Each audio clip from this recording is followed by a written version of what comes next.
Today on the Rare Coin Show, we're going to talk about the Kardashians collecting gold coins.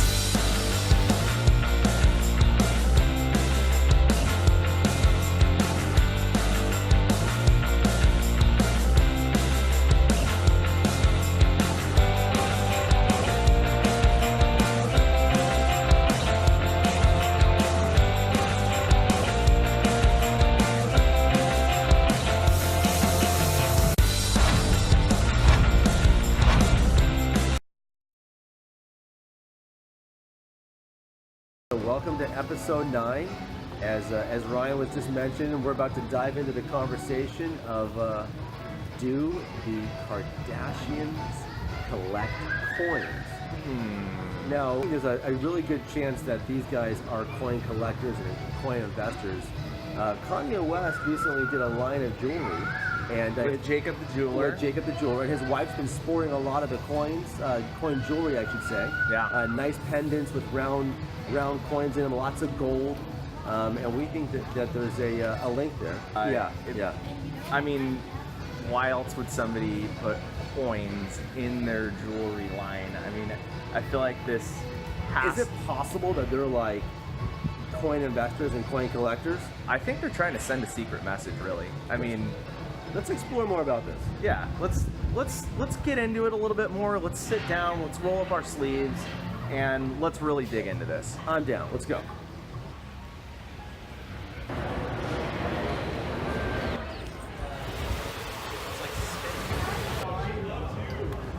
Yeah, so Kanye, created this jewelry line, I think, purposely for Kim. But yeah, a lot of it has the imagery of coins and circular gold and some ancient Roman coins is kind of what the look is like. It does look like ancient Roman coinage, doesn't it? Oh, it totally does. And now Kim's being seen in public wearing these coins. Some of them have 2 coins, some of them just 1 coin. Really, where's the link there? I mean, at a certain point when you're buying, rare cars and you own real expensive tangible assets like homes and art and diamonds, I mean, there's a real possibility that the Kardashians and Kanye West in particular is a rare coin collector. Absolutely. I mean, it's not as if he just one day went, oh, I should put gold coins on a necklace. I think that came from somewhere. I mean, we joke around a little bit because we don't know, but I think in all seriousness, it's very possible that he's investing in rare coins specifically, not just tangibles. Right. We know he collects. Right. You were talking about some examples of that earlier. Yeah, no, I mean, like other tangible assets that we know that Kanye gets involved with is the shoe market. Even like the basketball shoes, rare shoes has really turned into a market of its own. There's even an index and a trading platform for shoes, and we know that Kanye has a big shoe collection. So there is a relationship there between these physical assets that have buy and sell spreads that have real markets and real interest. I just want to walk that back for a second. You just said that shoes have an index and a buy-sell spread. That's right. Yeah. I mean, that's the world we live in, Yeah. right? Technology's brought us electronic trading of all types. It's brought it to coins. It's brought it to certain types of art and collectibles. I mean, it's pretty amazing. And Dan Gilbert, from Quicken Loans, one of the owners of the Cleveland Cavaliers, somebody who's heavily involved in basketball and shoes for that matter, he was one of the major angel investors for the trading platform for shoes. Right. I mean, to me, that's somewhat reminiscent of what happened to coins decades ago with the CU3000 index. Oh, sure, yeah. With electronic trading networks like Certified Coin Exchange, Absolutely. eBay, Right. Heritage. I mean, there's these companies that have kind of risen out of technology, and maybe this shoe person took a page out of that book. Right. But back to what we were saying about Kanye and the Kardashians. I mean, they invest in physical assets. They have tons of really nice jewelry, and a lot of times coins and jewelry go hand in hand. I mean, coin collectors collect high-end jewelry, and the opposite. It seems like people that are into really high-end tangibles just really get that concept of physical wealth. So I think one thing that we should discuss a little bit is how in the new world, right, this changing world of celebrities becoming the aristocrats like days of old. That's right. That's right. I mean, and they used to call, coin collecting the hobby of kings and queens. Right. And really, the modern day kings and queens, these modern day tastemakers, really are. I love that word. These celebrities. They really are the Kardashians and the Kanye Wests and the Jay-Z's and the Beyoncés. John just introduced me to the word tastemakers today. I think I may have heard it before, but I just want to say I love that word, John. You have an excellent vocabulary. I just like to say that. But what he's saying, I think, is really relevant. The celebrities, the A-listers like Kanye and Kim, they are the kings and queens of our age. That's right. I mean, monarchies have kind of disappeared for the most part. You might catch one in the Middle East somewhere. They're the ones setting the trends and clearing the path to the next generation, saying, this is what we should be looking at. This is what we should be investing our money in and what we should be focusing on. And you can tell that they are interested in creating, tangible wealth. They're looking at acquiring boats. They're building, alcohol and liquor companies. They are developing clothing brands. They are developing jewelry lines. So they're getting into things that are physical. They're not just consuming, the way a lot of people do. We're piling up a bunch of cash. They're investing in assets, right? Right. And part of that asset strategy, like has been the case for thousands of years. I mean, monarchies have invested in art. They've invested in high-end collectibles, gold. I mean, we want to think about those, like the things we think about as tangible assets. They've been doing it for thousands of years. That's right. It was thought that Caesar was the first coin collector. Oh, I didn't know that. That's awesome. He built a coin collection that featured a lot of the different provinces and rulers and things like that. Of course. So this is no new concept. If you want to talk about England and their monarchy, for instance, they have their crown jewels. They actually have a royal rare coin collection.